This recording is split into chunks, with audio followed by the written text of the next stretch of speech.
नमस्कार। आप सबका हमारे चैनल में स्वागत है। आज की कहानी है बच्चों का कोमल मन। रिया अपनी मम्मी सुनीता के साथ सुबह स्कूल जा रही थी। स्कूल पास ही में था, इसलिए माँ बेटी पैदल ही जा रही थी। रास्ते में रिया ने देखा एक छोटा सा बच्चा सड़क पर खेल रहा था। पास ही में उसकी माँ भीख मांग रही थी। रिया का मन था उसके साथ खेलने का। रिया ने अपनी मम्मी से कहा, मम्मी मुझे भी इसके साथ खेलना है। सुनीता ने कहा, बेटा नहीं, ये गंदे लोग हैं। देखो वो ठीक से नहाया भी नहीं है। चल स्कूल के लिए देर हो रही है। सुनीता रिया को लेकर आगे चल दी। कुछ देर जाने पर रिया ने पूछा, मम्मी वो इतना गंदा क्यों था? सुनीता ने कहा, बेटी वो भीख मांगने वाले गरीब लोग होते हैं। उनके पास न घर है न कोई नहाने की जगह, यहीं पास में झुग्गी में रहते हैं।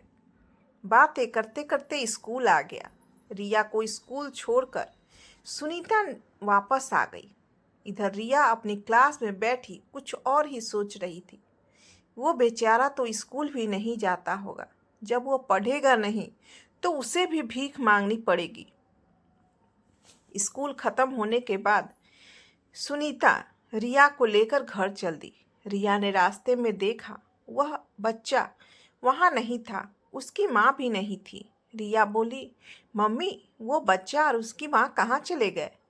अरे मुझे क्या पता कहाँ चले गए कहाँ नहीं, तेरा दिमाग चलता रहता है, सुनीता ने रिया को डांटते हुए कहा। घर आकर भी रिया उस बच्चे के बारे में सोचती रही। अगले दिन सुबह रिया अपनी मम्मी के साथ स्कूल जा रही थी। तभी उसे एक जगह पर भीड़ दिखाई दी। सुनीता ने पूछा तो किसी ने बताया बेचारी भिखारिन सुबह भीख मांग रही थी। तभी दूसरी ओर से आ रही तेज गाड़ी ने उसे उड़ा दिया, वहीं खत्म हो गई। अब पता नहीं इस बच्चे का क्या होगा।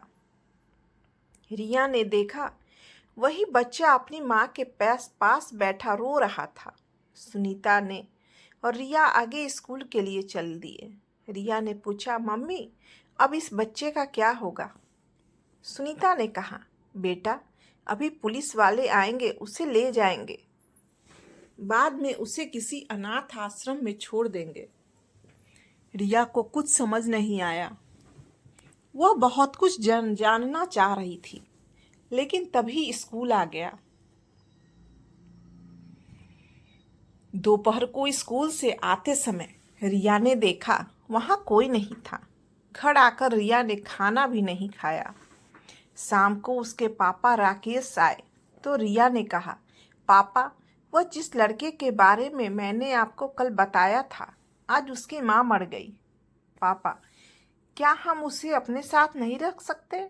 वह बेचारा तो स्कूल भी नहीं जाता है। राकेश ने कहा, नहीं बेटा, ऐसा कैसे हो सकता है? हम उसे अपने साथ नहीं रख सकते। पता नहीं कौन है। रिया के मन पर उस बच्चे ने गहरी छाप छोड़ी थी। उसने खाना भी नहीं खाया। सुनीता और राकेश ने उसे समझाने की बहुत कोशिश की, लेकिन उसका मन उस बच्चे को अपने साथ रखने के लिए बेचैन था। रात के समय रिया को बुखार हो गया। उसका कोमल मन बहुत विचलित था। समाज की ऊंच नीच से बेखबर वह उस बच्चे के बारे में सोच रही थी। अगले दिन वह बहुत कमजोर लग रही थी। राकेश और रिया बहुत परेशान हो गए। राकेश और सुनीता बहुत परेशान हो गए। डॉक्टर को दिखाया। डॉक्टर की दवा से बुखार तो उतर गया, लेकिन घर में हर समय चहकने वाली रिया अब किसी से बात नहीं कर रही थी। वह गुमसुम सी खिड़की के पास बैठी बाहर देखती रहती थी। राकेश सुनीता से बात की, ऐसा कब तक चलेगा? रिया बहुत कमजोर हो गई है। सुनीता ने कहा, मैं उसे बहुत समझाती हूँ, लेकिन वह एक ही बात कह रही है कि अब उस बच्चे का क्या होगा। राकेश ने सुनीता से कहा, हम अपनी बच्ची की खुशी के लिए उस बच्चे को गोद ले सकते हैं क्या? सुनीता चुप रह गई। उन्हें कुछ समझ नहीं आ रहा था। कुछ देर बाद उन्होंने कहा, यह बहुत बड़ी जिम्मेदारी है, हमें बहुत सोचना होगा। राकेश जी ने कहा, मेरे लिए इस समय बेटी की खुशी से ज़्यादा कुछ नहीं है। बहुत देर बात करने के बाद दोनों उस अनाथ बच्चे को गोद लेने के लिए तैयार हो गए। राकेश रिया के पास गए और बोले, बेटी, अगर तू मेरी एक बात माने तो हम उस बच्चे को अपने घर ला सकते हैं। रिया का चेहरा खुशी से चमकने लगा। वह बोली, हाँ पापा, मैं आपकी सारी बात मानूंगी, बस एक बार उसे घर ले आइए। तभी सुनीता जी नाश्ता लेकर आई और बोली, बेटी पहले नाश्ता कर ले, फिर अपने भाई को लेने चलना। रिया ने खुशी खुशी नाश्ता खत्म किया। तीनों गाड़ी में बैठकर पुलिस स्टेशन पहुंच गए। राकेश जी ने इंस्पेक्टर से बात की, अनाथ आश्रम का पता लिया और वहां पहुंच गए। अनाथ आश्रम से उन्होंने उस बच्चे को गोद ले लिया और उसे लेकर घर आ गए। नए घर में आकर उस बच्चे को कुछ समझ नहीं आ रहा था। रिया ने उससे उसका नाम पूछा तो उसने मोनू बताया।